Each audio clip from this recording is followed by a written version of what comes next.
प्रतीकात्मक तरीके से इस बिल को जला के अपना विरोध प्रकट कर रहे हैं। मैं जय मंडल, जय फूले, जय भीम के साथ इस जो बिल है उसका मैं विरोध करती हूँ और मैं चाहती हूँ कि जो देश की 25% महिलाएं हैं उनको भी इस बिल में हक मिले, इसलिए इस हक के विरोध में हम इस बिल को जलाते हैं।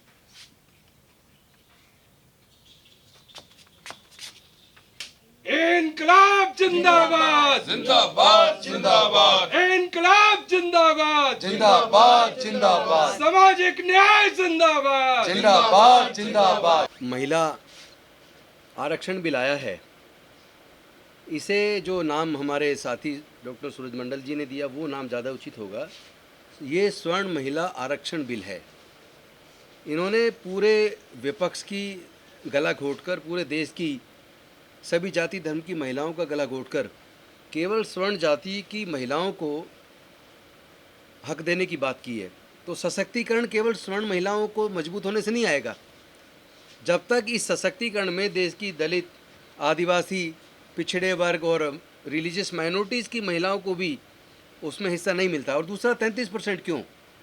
ये 50% होना चाहिए। और 50% में SC, ST, OBC और माइनॉरिटी की महिलाओं को भी अलग से, जो SC ST का रिजर्वेशन में उसमें नहीं, 131 में नहीं, उससे अलग 50% केवल महिलाओं को रिजर्वेशन होना चाहिए। उस 50% में SC ST OBC और माइनॉरिटी की महिलाओं को भी उनमें रिप्रेजेंटेशन मिलना चाहिए। अगर वो नहीं मिलता है तो ये देश की महिलाओं के साथ धोखा है और हम इसके खिलाफ एक बड़े आंदोलन की तैयारी कर रहे हैं। पूरा देश देख रहा है, पूरे देश के समाज के लोग, पूरे देश की समाज की महिलाएं, चाहे वो SC ST OBC और माइनॉरिटी के लोग हों, वो अपने आप को ठगा हुआ महसूस कर रहे हैं। ये इनकी नीयत एक्चुअली में SC ST OBC माइनॉरिटी को मुख्य धारा में लाने की नहीं है और ये एक धोखा पूरे देश के साथ हो रहा है। ये धोखा हम होने नहीं देंगे। आने वाली 30 तारीख को हम आह्वान कर रहे हैं, 30 तारीख को पूरे देश से DMs के माध्यम से ज्ञापन राष्ट्रपति जी को दिए जाएंगे, अलग अलग जगह पे सिग्नेचर करा के, लाखों सिग्नेचर्स के कैंपेन के साथ। और राष्ट्रपति जी से अपील की जाएगी कि आप इस पे अपने सिग्नेचर मत कीजिए ताकि नोटिफिकेशन ना हो पाए जब तक कि SC ST OBC माइनॉरिटी की महिलाओं को अलग से उनको हिस्सेदारी नहीं मिलती है, तब तक मुझे लगता है कि इस महिला आरक्षण का कोई महत्व नहीं रह जाता। और सशक्तिकरण, महिलाओं की सशक्तिकरण, स्वर्ण कास्ट की महिलाओं की सशक्तिकरण से तो महिलाएं सशक्त नहीं होंगी, वो तो पहले से ही उनका समाज सशक्त है। और मुझे लगता है जो मनुस्मृति में जो स्थिति इन्होंने रखी है महिलाओं की, तो स्वर्ण महिलाओं को थोड़ा थोड़ा सब कुछ दे के बाकी महिलाओं को आज भी उसी तरह गुलाम बना के रखना चाहते हैं। उनकी हकमारी ये लोग कर रहे हैं और इसके लिए पूरा SC ST OBC माइनॉरिटी के लोग पूरे देश से कमर कस चुके हैं और आने वाले समय में इनको जवाब दिया जाएगा। किसी भी सूरत में हम इनको सफल नहीं होने देंगे। एक शायर ने कहा है कि माना तुम्हें अपनी तलवार की तेजी आजमानी है, मगर हमारी गर्दनों पे इसका इम्तिहान होगा कब तक। जो OBC समाज है,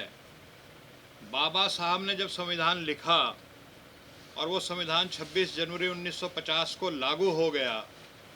तो OBC का उसमें धारा 340 के अंतर्गत तभी से आरक्षण मिलना शुरू हो जाना चाहिए था। लेकिन हमारे भाई साहब राजेंद्र पाल जी, रतन लाल जी सब इस बात को बार बार याद दिलाते हैं हमें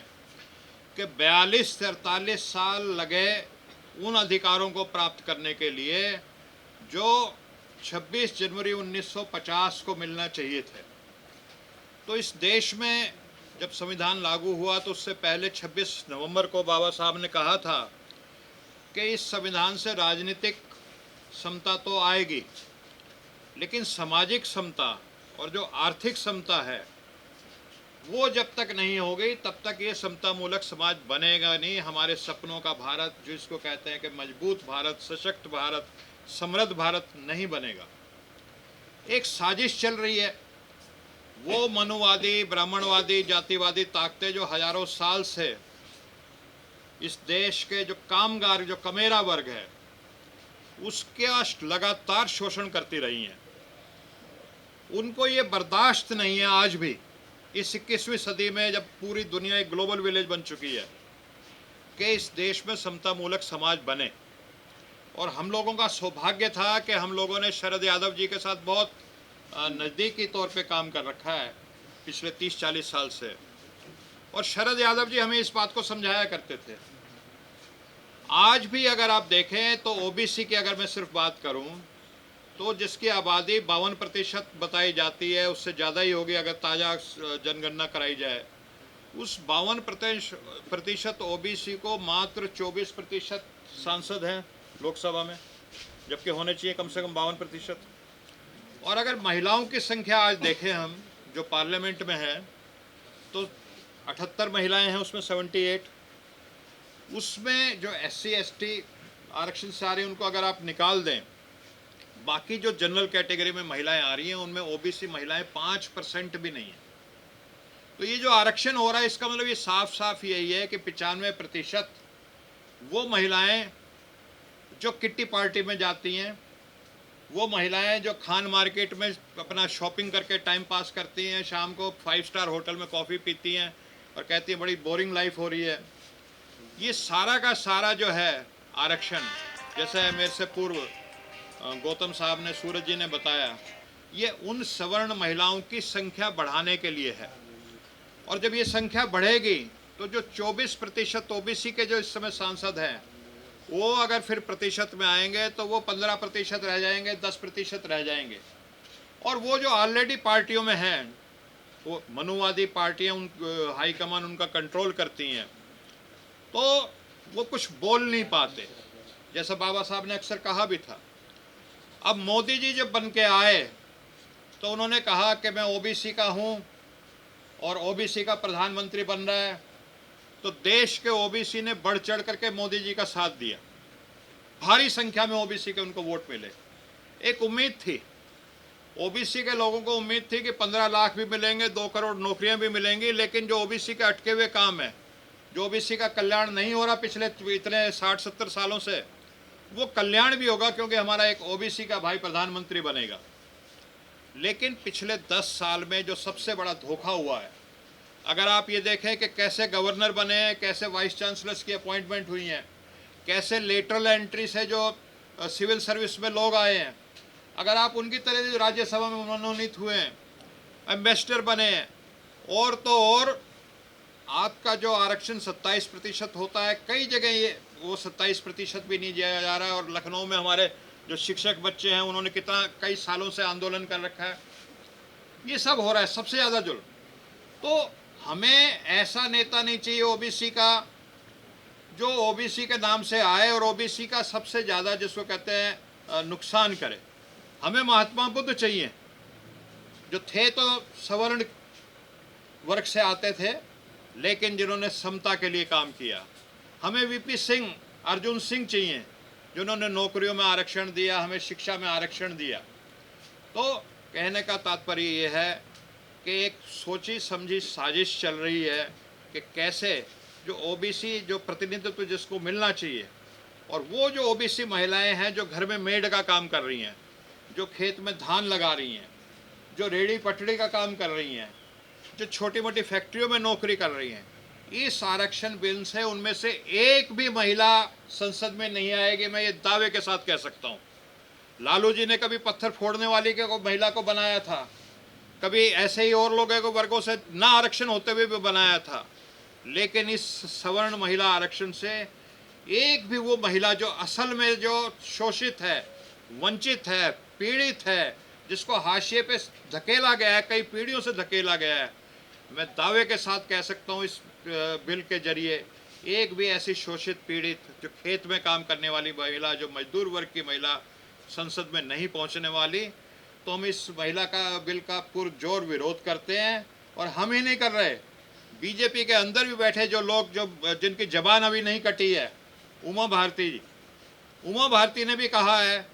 कि मैं इस बिल को लागू नहीं होने दूंगी, मैं 60% ओबीसी का प्रतिनिधित्व करती हूं और अपने जीते जी इस चीज़ को लागू नहीं होने दूंगी। और हमने देखा कि जो बीजेपी के अंदर भी नेता थे जिन्होंने राम मंदिर का आंदोलन किया, विनय कटियार, कल्याण सिंह, उमा भारती, जब राम मंदिर ट्रस्ट बना तो उसमें एक भी ओबीसी को नहीं रखा गया। तो ओबीसी इन बातों को सब समझ गया है। इसकी प्रेस कॉन्फ्रेंस कल्याण सिंह और उमा भारती ने भी की थी 7 फरवरी 2020 को। ओबीसी इस सदमे से उबर नहीं पा रहा और ओबीसी के लोग ग्राउंड लेवल पे इस बात का प्रण ले चुके हैं कि इस हालत में हम चाहते हैं 50% महिला आरक्षण हो इस देश में, या जितनी भी आबादी, अगर उनकी 52% है तो 52% महिला आरक्षण हो, लेकिन ओबीसी महिलाओं को इसमें से निकाल करके केवल सवर्ण महिलाओं को अगर आगे लाने के लिए इस बिल को किया जाएगा तो इसका गांव-गांव पे विरोध होगा और इसकी शुरुआत 30 तारीख से होगी। तमाम वो संगठन जो सामाजिक न्याय में विश्वास रखते हैं,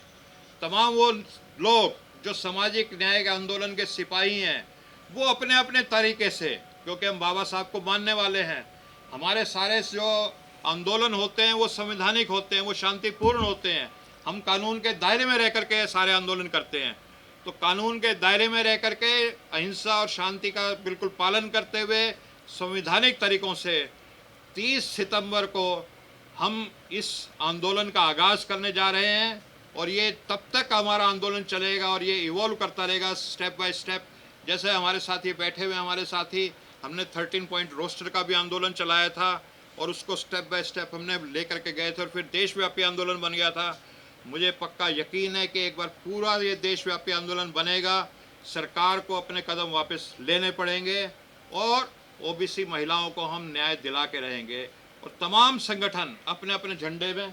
अपने अपने बैनर में, अपनी अपनी लीडरशिप में, अपने अपने तरीके से, लेकिन वो सारे तरीके संवैधानिक होंगे, शांतिपूर्ण होंगे, अहिंसात्मक होंगे,